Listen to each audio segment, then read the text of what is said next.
ஹல்லேலூயா, ஹல்லேலூயா. கர்த்தருடைய பரிசுத்த நாமம் மகிமைப்படுவதாக. இந்த நாளிலும் கூட கர்த்தர் நமக்கு இந்த மத்தியான வேளையில் ஒரு வேத வசனத்தை தியானிக்கும்படியாய் தேவன் தந்த கிருபைக்காக கர்த்தருக்கு நன்றி செலுத்துவோம். நாம் ஒரு வேத வசனத்தை தியானிக்கும்படியாய் எடுத்துக்கொண்ட பகுதி லூக்கா 1ஆம் அதிகாரம் அதனுடைய 35வது வசனம். லூக்கா 1:35 வசனம். நாம் அதை வாசிக்க கேட்போம். தேவதூதன் அவளுக்கு பிரதியுத்தரமாக, பரிசுத்த ஆவி உன்மேல் வரும், உன்னதமானவருடைய பலம் உன்மேல் நிழலிடும், ஆதலால் உன்னிடத்தில் பிறக்கும் பரிசுத்தம் உள்ளது தேவனுடைய குமாரன் எனப்படும். நாம் இந்த வசனத்திற்கு முன்பாய் கண்களை மூடி ஒரு நிமிஷம் நாம் தேவ சமூகத்தை நோக்கி பார்ப்போம். கர்த்தர் நம்மோடு பேசும்படியாய், பரிசுத்த ஆவியானவர் இடைபடும்படியாய், எங்கள் அன்பின் பரலோக பிதாவே, ஆசீர்வதிக்கப்பட்ட இந்த நல்ல வேளைக்காக உமக்கு நன்றி செலுத்துகிறோம் ஏசப்பா, நன்றி செலுத்துகிறோம் ஏசப்பா. கிருபையுள்ள தகப்பனே, இந்த வார்த்தையோடு இந்த நாட்களில் தேவன் எங்களோடு இடைபடுவீராக. கர்த்தருடைய மகா பரிசுத்த ஆண்டவரே ஸ்தோத்திர நாமம் மகிமைப்படும்படியாக உமது பொற்பாதத்தில் ஆண்டவரே இந்த வான்மையை ஸ்தோத்தரிக்கிற சமர்ப்பிக்கிறோம். கர்த்தர் இந்த வேளையில் எங்களோடு பேச வேண்டிய வார்த்தைகளை நீங்கள் பேசுங்க. இந்த நாட்களில் நாங்கள் திரும்ப வேண்டிய பரிசுத்தமாக வேண்டிய எல்லா பகுதிகளிலும் உடைய வார்த்தையை கொண்டு நாங்கள் பரிசுத்தம் அடைய தேவன் கிருபை தாரும். இயேசுவின் நாமத்தில் கேட்கிறோம் ஜீவனுள்ள நல்ல பிதாவே, ஆமேன், ஆமேன். ஹல்லேலூயா. எனக்கு அன்பானவர்களே, இந்த நாட்களில் ஒரு கிறிஸ்மஸ், ஒரு பண்டிகை காலத்தை நோக்கி நாம் உலகம் முழுவதும் நாம் கடந்து போய் கொண்டிருக்கிறோம். ஒவ்வொரு வருஷமும் நாம் ஒரு பண்டிகை, இயேசு கிறிஸ்து, நாம் ஆராதிக்கிற தேவனாகிய கர்த்தர், அவருடைய பிறப்பின் நாட்களை குறித்து நாம் தியானித்து கொண்டிருக்கிறோம். இன்னும் ஒரு பக்கத்திலே பலவிதமான சந்தோஷத்துக்கான காரியங்களை நாம் செய்து கொண்டிருக்கிறோம். ஆனால் அந்த நாட்களிலே தேவனாகிய கர்த்தர் இன்றைக்கு நம்மளோடு கூட ஒரு வார்த்தையை கொண்டு அவர் இடைபடுகிறார். இங்கே சொல்லியிருக்கிறது பாருங்க, மரியாளும் தேவதூதர் ஒரு நல்ல உரையாடல் நடந்து கொண்டிருக்கிறதை பார்க்கிறோம். லூக்கா புஸ்தகம் 1ஆம் அதிகாரத்தில் பார்க்கிறோம். அதில் குறிப்பாக 35வது வசனத்தில் சொல்லி இருக்கிறது. அங்கே பாருங்க, தேவதூதன் அவளுக்கு பிரதியுத்தரமாக, பரிசுத்த ஆவி உன்மேல் வரும், உன்னதமானவருடைய பலம் உன்மேல் நிழலிடும், ஆதலால் உன்னிடத்தில் பிறக்கும் பரிசுத்தம் உள்ளது தேவனுடைய குமாரன் எனப்படும்.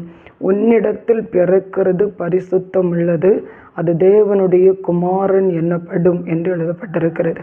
தூதன் அவளுக்கு மரியாளுக்கு சொல்லும் போது இந்த நல்ல செய்தியை சொல்லுகிறார்.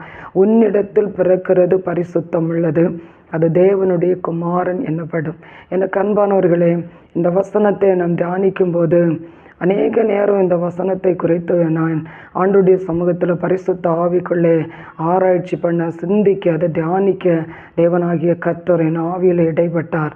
அது இந்த வார்த்தையை உங்களோடு கூட பகிர்ந்து கொள்ள ஆவியான ஒரு ஏவுனபடியினால் இந்த வார்த்தையை நாம் தியானிக்கிறோம். நான் ஆண்டவரை அறியாத ஒரு ஹிந்து மார்க்கத்துக்குள்ளே இருக்கும்போது 33 கோடி தேவர்களை நாங்கள் தெய்வமாக வைத்து வழிபட்டோம். அந்த 33 கோடி தேவர்களுக்கும் ஒரு பிறந்த நாள் என்பது அங்கே இல்லை. எந்த தெய்வத்தை எடுத்துக்கிட்டாலும் அங்கே பிறந்த நாள் என்கிறது எங்களுக்கு அதை அறிவித்ததும் இல்லை, நாங்கள் அதை கொண்டாடினதும் இல்லை. இனி பாருங்க, அந்த தெய்வம் மரித்து உயிரோடு எழும்பினதாகவும் எங்களுக்கு அந்த 33 கோடியில் ஒரு தெய்வம் கூட மரித்து நான் உயிரோடு எழுந்த தெய்வம் என்று சொல்லுவதற்கு எதுவுமே இல்லை. பெரிய பெரிய கோயில்களுக்கு, பெரிய பெரிய மூல கோயில்களுக்கு, எல்லா இடங்களுக்கும் போயிருக்கிறோம். எங்கெல்லாம் போக வேண்டுமோ எல்லா கோயில்களுக்கும் போயிருக்கிறோம். ஆனால் எங்கேயுமே ஒரு தெய்வம் பிறந்தது, ஒரு உன்னதமான தேவனுடைய ஒரு குமாரன் பிறந்தார், இல்லை இந்த தேவன் நமக்காக மரித்தார், மரித்து இவர் உயிரோடு எழுந்தார் என்று சொல்லுவதற்கு எங்கேயுமே எந்த தெய்வமும் கிடையாது, எந்த தெய்வமும் கிடையாது. இன்னும் பாருங்க, முஸ்லீம் நண்பர்களை எடுத்துக்கொண்டால் கூட அவர்கள் வழிபடுகிறார்கள் என்று சொல்லுகிற தேவன் கூட, அவர் தேவனாகிய கர்த்தர் பூமியிலே வந்திருக்கிறார், அதை அவங்க ஏற்றுக்கொள்ளலை, அவங்க அதை ஏற்றுக்கொள்ளலை.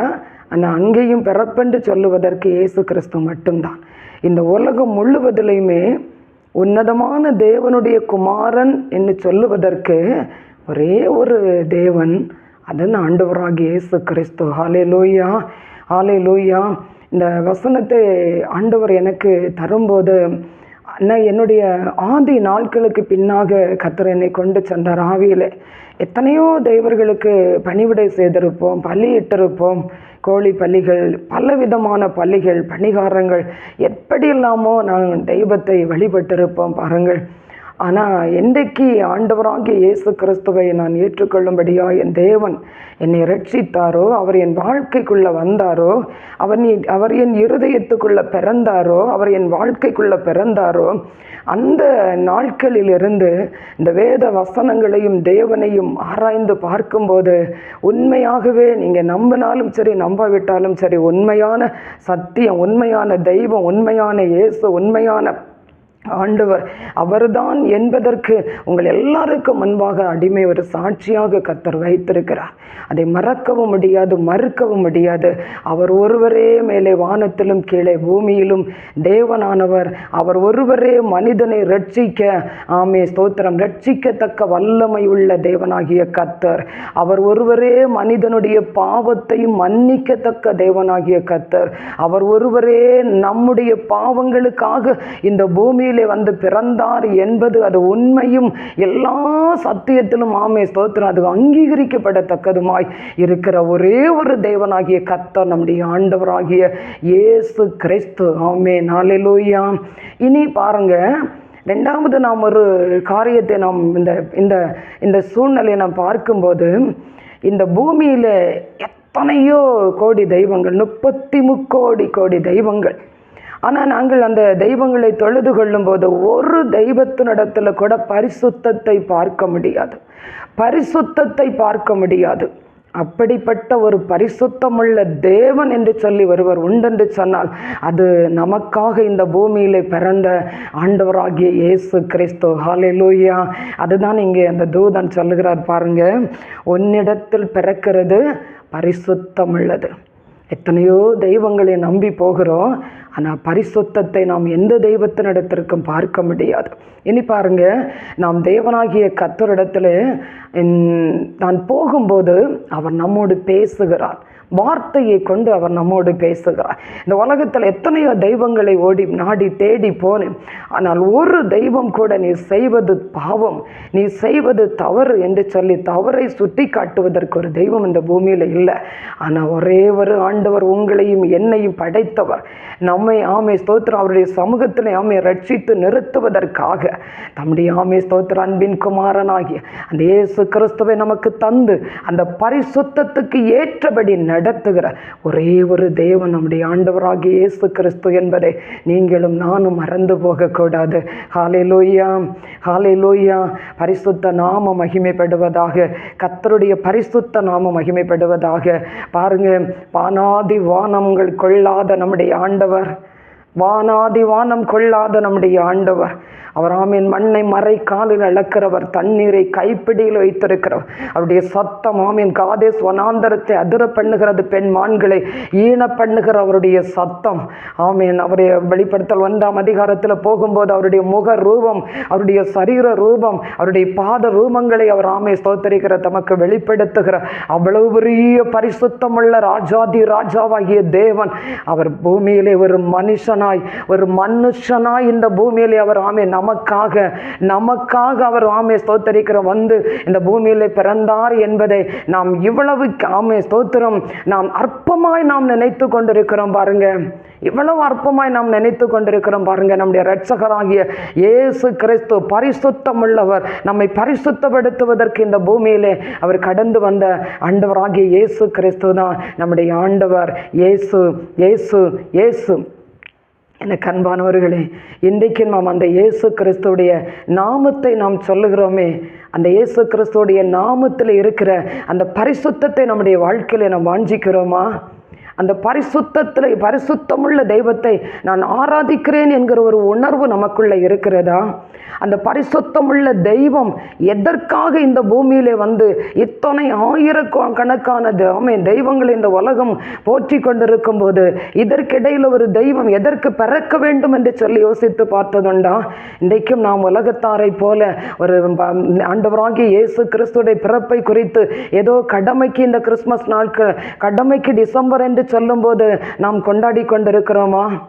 நாம் ஆண்டவராகிய இயேசு கிறிஸ்து பூமியிலே பிறந்த அந்த பிறப்பும், அவர் பூமியிலே வாழ்ந்த 33.5 வருஷம், அவருடைய மரணமும் அவருடைய உயிர்த்தெழுதலும் இந்த உலகம் ஆமீன் எவ்வளவு ஆண்டவருடைய சமூகத்தில் போற்றி துதிக்க வேண்டிய, நாம் மாற வேண்டிய, நாம் ரட்சிக்கப்பட வேண்டிய, நாம் ஆண்டவரை ஏற்றுக்கொள்ள வேண்டிய ஒரு இடத்துக்குள்ள நாம் வந்திருக்கிறோம். இதே போல ஒரு தெய்வம் இந்த உலகத்தில் எங்கேயும் கிடையாது பாருங்க. இதே போல ஒரு தெய்வம் எங்கேயும் கிடையாது. அப்படிப்பட்ட ஒரு சர்வ வல்லமை உள்ள தேவனாகிய கர்த்தரை நாம் தெய்வமாய் கொண்டிருக்கிற நாம் அவருடைய சமூகத்தில் பரிசுத்தத்திற்கு நாம் வாஞ்சிக்கிறோமா? பரிசுத்தத்திற்கு வாஞ்சிக்கிறோமா? எனக்கு அன்பானவர்களே, ஆண்டவராகிய இயேசு கிறிஸ்துவை ஏற்றுக்கொண்டு இந்த கிறிஸ்தவ ஸ்தோத்திரிக்கிற சமூகத்திற்குள்ளே கொஞ்சம் திரும்பி பார்க்கும்போது ஒவ்வொரு நாளும் கண்ணீர் விட்டு ஆண்டவருடைய சமூகத்தில் அழுது கொண்டிருக்கிறோம். அந்த கிறிஸ்தவ மார்க்கத்தை பார்க்கும்போது ஏனென்று சொன்னால் ஸ்தோத்திரம், அந்த இயேசு கிறிஸ்து என்னை ரட்சித்தார், என்னை ஆண்டவருடைய அந்த அன்புக்குள்ளே அவர் ஸ்தோத்திரம் இந்த பூமியில் வரலே என்றால் நான் அந்த பாவத்தில் மறித்திருப்பேன், ஆனால் அதற்குள்ளிருந்து கர்த்தரின் கண்களை திறந்தாரே, ரட்சித்தாரே. அநேகருக்கு இயேசுவின் அன்பை சொல்லுவதற்கு கர்த்தர் தெரிந்தெடுத்தாரே, அவருடைய வேதத்தை கரத்தில் ஏந்துவதற்கு அவர் தெரிந்தெடுத்தாரே. அந்த அன்பை ஸ்தோத்திரிக்கிற மறக்க முடியாது பாருங்க. அவர் பரிசுத்தம் உள்ள தேவன், நான் பரிசுத்தமாக வேண்டும், அவருடைய பரிசுத்தத்தின் பங்கை நான் பெற்றுக்கொள்ள வேண்டும். அதற்காக இயேசு கிறிஸ்து எனக்காக இந்த பூமியிலே வந்தாரே. அந்த தாகம் நம்முடைய வாழ்க்கையில் இருக்கிறதா? நாம் இன்றைக்கு என்ன செய்து கொண்டிருக்கிறோம் தெரியுமா? ஒரு சாரார் ஏழை எளியவர்களுக்கு தான தர்மம் செய்தால் போதும் என்று நினைத்து கொண்டு அதையே செய்கிறார்கள். ஒரு சிலர் நல்ல ஆர்பனேஜிக்கு கொண்டு ஏதாவது கொடுத்து விட்டால் என்னுடைய பாவம் நீங்கிவிடும் என்று சொல்லி நினைத்து அதை செய்து கொண்டிருக்கிறோம்.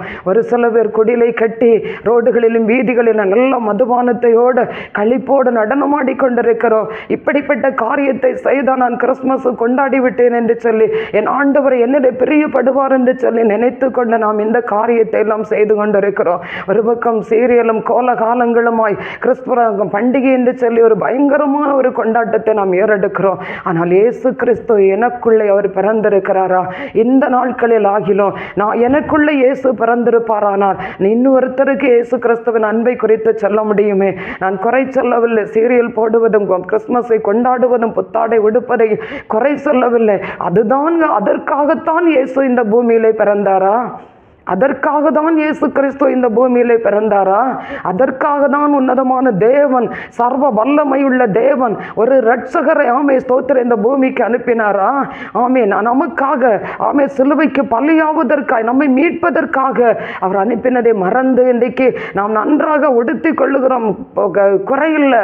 ஆனால் இயேசு எனக்குள்ள வந்திருக்கிறாரா? அந்த ரட்சிப்பை நான் பெற்றிருக்கிறேனா? அந்த இரட்சகருடைய சந்தோஷத்தை நான் பெற்றிருக்கிறேனா? இதை குறித்து நான் மற்றவர்களுக்கு நான் ஒரு சாட்சியாக இருக்கிறேனா, ஒரு முன்மாதிரியாக இருக்கிறேனா என்று சொல்லி நாம் ஆண்டவருடைய சமூகத்திலே கொஞ்சம் நான் ஆராய்ந்து பார்க்க வேண்டும். என்ன இயேசு கிறிஸ்துவை குறித்து என்னுடைய சிந்தை எப்படிப்பட்டதா இருக்கிறது? அங்கே தூதன் மரியாளை பார்த்து சொல்லுகிறார், உன்னிடத்திலிருந்து பிறக்கிறது பரிசுத்தம் உள்ளது. இந்த உலகத்தில் எத்தனையோ பிள்ளைகள் பிறந்திருக்கும், அது அப்படிப்பட்ட ஒரு பிள்ளை என்று நினைத்து விடாத. எத்தனை ஆயிரக்கணக்கான லட்சக்கணக்கான பிள்ளைகள் பிறந்திருக்கும், ஆனால் எந்த பிள்ளைக்கும் இப்படி ஒரு பெயர் கொடுக்கப்படவில்லை பாருங்க. ஆனால் அவர் சொல்லுகிறார், உன்னிடத்தில் பிறக்கிறது அது பரிசுத்தம் உள்ளது. ஒரு பரிசுத்தம் உள்ள தேவனாகிய கர்த்தர் இந்த பூமியிலே பிறந்திருக்கிறார். அந்த பரிசுத்த ஸ்தோத்திரிக்கிற துதிக்கிற தேவனாகிய கர்த்தர் படைப்பின் தேவன், சர்வ மகிமை உள்ள தேவன், படைத்த ஜனங்களை தன்னுடைய ஜீவ சுவாசத்தை கொடுத்து தன்னுடைய சாயலில் சிருஷ்டிக்கப்பட்ட ஜனங்களை மீட்கும்படியாய், ரட்சிக்கும்படியாய், அந்த பரலோகத்தின் மகிமைக்குள்ளே கொண்டு செல்லும்படியாய் ஒரு இரட்சகர் இந்த பூமியிலே பிறந்திருக்கிறாரே. பரிசுத்தம் உள்ளது. அந்த பரிசுத்தம் உள்ள தேவனாகிய கர்த்தரை நீங்களும் நானும் ஸ்தோத்திரிக்கிறோம், ஆராதித்து கொண்டிருக்கிறோமே. நாம் உண்மையாகவே அந்த பரிசுத்தத்தோடு தான் நாம் தேவனை ஆராதிக்கிறோமா? என்னை ரட்சித்த என் தேவனாகிய கர்த்தர் இந்த ஸ்தோத்திரிக்கிற உலக ஆடம்பரத்தில் அவர் பிரியப்பட மாட்டார். இந்த உலகத்தினுடைய எந்த ஒரு வேஷத்தில் அவர் பிரியப்பட மாட்டார். இன்னைக்கு பாருங்க, மதுபானம் எந்த பண்டிகைக்கு இல்லாத மதுபானம் விற்பனை ஆகி கொண்டிருக்கிறது. இதில் அவர் பிரியப்படுவார் என்று நினைக்கிறோமா? எத்திலையும் பிரியப்பட மாட்டார். இந்த நாளில் ஆகிய உங்களுடைய இருதயத்துக்குள்ள இயேசு கிறிஸ்துவை உண்மையாய் ஏற்றுக்கொள்வீர்கள். ஆனால் உண்மையாய் உண்மையாய் அவர் மனம் திருந்தி செவி கொடுப்பீர்கள். ஆனால் நிச்சயமாய் ஆண்டவர் உங்கள் மூலம் என் மூலம் ஆண்டுடைய நாம மகிமைப்படும். அல்லேலூயா. அதற்காக தான் கர்த்தர் இன்னும் ஒரு வருடத்தை கூட தாமதித்து கொண்டிருக்கிறார். எப்படியாகில் என் பிள்ளைகள் மனம் திரும்ப மாட்டார்களா, ரட்சிக்கப்பட மாட்டார்களா, என்னை ஏற்றுக்கொள்ள மாட்டார்களா, நான் இந்த பூமியில வந்ததை அறிந்து கொள்ள மாட்டார்களா, நான் சிலுவையில் மரித்ததை அறிந்து கொள்ள மாட்டார்களா, என் ரத்தத்தினாலே கழுகப்பட மாட்டார்களா என்று சொல்லி அவர் இன்றைக்கும் நமக்காக அவர் ஆமே ஸ்தோத்திரம் பரிதபித்துக் கொண்டிருக்கிற நம்முடைய ஆண்டவராகிய இயேசு கிறிஸ்துவுடைய சமூகத்தில் என்றைக்காகிலும் ஆமே இந்த வார்த்தையை கேட்டுக்கொண்டிருக்கிற ஆமே ஸ்தோத்திரிக்கிறோம் நாம் ஒவ்வொருவரும் இன்றைக்காகிலும் நம்மை ஒப்பு கொடுப்போமானால் நிச்சயமாய் தேவனாகிய கர்த்தர் நம் மூலம் நம்முடைய குடும்பத்தின் மூலம் ஆமே ஸ்தோத்திரம் அவர் மகிமைப்படுவார். இன்னமாக பாருங்க, வேதத்தில் ஒரு வசனம் எழுதியிருக்கிறது. எசேக்கியேல் 37ஆம் அதிகாரத்தில் அதனுடைய 38வது வசனம் இப்படியாய் சொல்லியிருக்கிறது பாருங்க. எசேக்கியேல் 36ஆம் அதிகாரம் 38வது வசனத்தில் இப்படியாய் சொல்லியிருக்கிறது. பண்டிகை காலங்களில் எருசலேமிலே பரிசுத்தம் பண்ணப்பட்டு வருகிற மந்தைகள் எப்படி திரளாய் இருக்கிறதோ அப்படியே அவாந்தரமாக்கப்பட்டிருந்த பட்டணங்கள் மனுஷரின் மந்தையால் நிரம்பி இருக்கும். அதனால் நான் கர்த்தர் என்பதை அறிந்து கொள்ளுவார்கள் என்று சொல் என்றார். அதில் முதல் பகுதி சொல்லியிருக்க பாருங்க, பண்டிகை காலங்களில் எருசலேமிலே பரிசுத்தம் பண்ணப்பட வேண்டும்.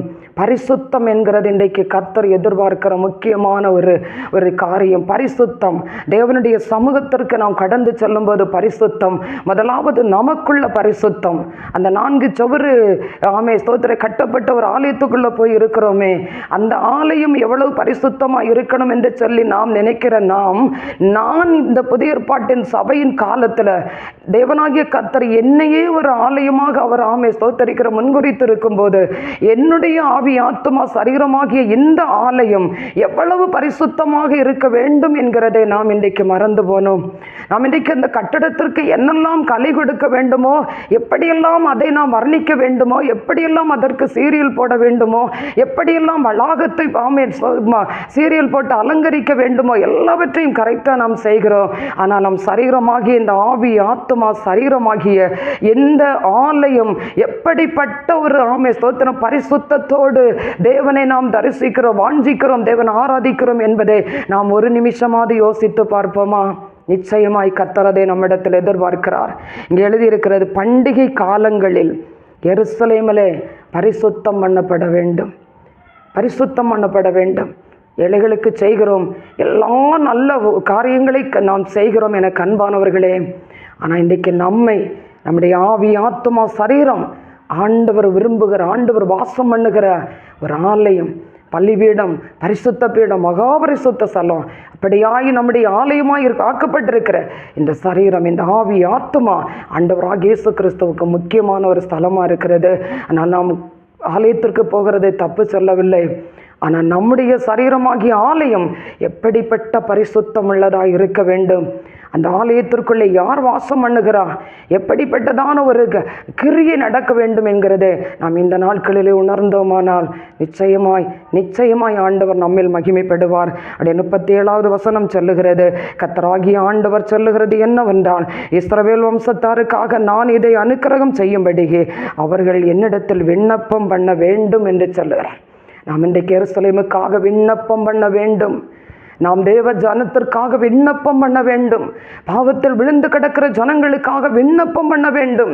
கிறிஸ்மஸ் நியூ இயர் முடிந்து வரும்போது செய்தித்தாளில் பார்க்கிறோம், ஒரு பண்டிகைக்கும் இல்லாத அளவுக்கு மதுபானத்தினால நம்முடைய ஆமை ஸ்தோத்திர ஜனங்கள் இன்றைக்கு குளிப்பாட்டி கொண்டிருக்கிறார்கள், சீராட்டி கொண்டிருக்கிறார்கள். பலவிதமான பாவங்கள், இச்சைகள், இப்படிப்பட்டதான குறியையில் இன்றைக்கு ஆமை ஸ்தோத்திர நம்முடைய கிறிஸ்தவம் இன்னைக்கு எங்கேயோ போய் கொண்டிருக்கிறது. தயவு செய்து கொஞ்சம் திரும்பி பாருங்க.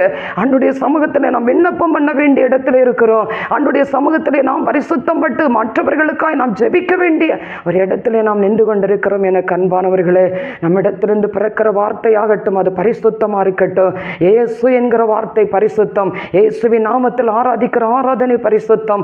ஆண்டவருடைய சமூகத்திலே நம்மை பரிசுத்தமாக நம்முடைய சந்ததிகளுக்கு அந்த பரிசுத்தமுள்ள தெய்வத்தை அதிகமாய் சொல்லிக் கொடுங்க. பரிசுத்தமுள்ள தேவனுடைய சமூகத்திலே காத்துருங்க, ஜெபிங்க, விண்ணப்பம் பண்ணுங்க. ஆண்டு வருகை வெகு சீக்கிரம். என்னைக்கும் அவர் குழந்தையை போல நாம் இந்த பண்டிகையை கொண்டாடி கொண்டிருக்க முடியாது.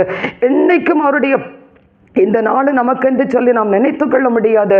ஆண்டவராகிய இயேசு கிறிஸ்துவோட வருகை வெகு சீக்கிரமாக இருக்கிறது.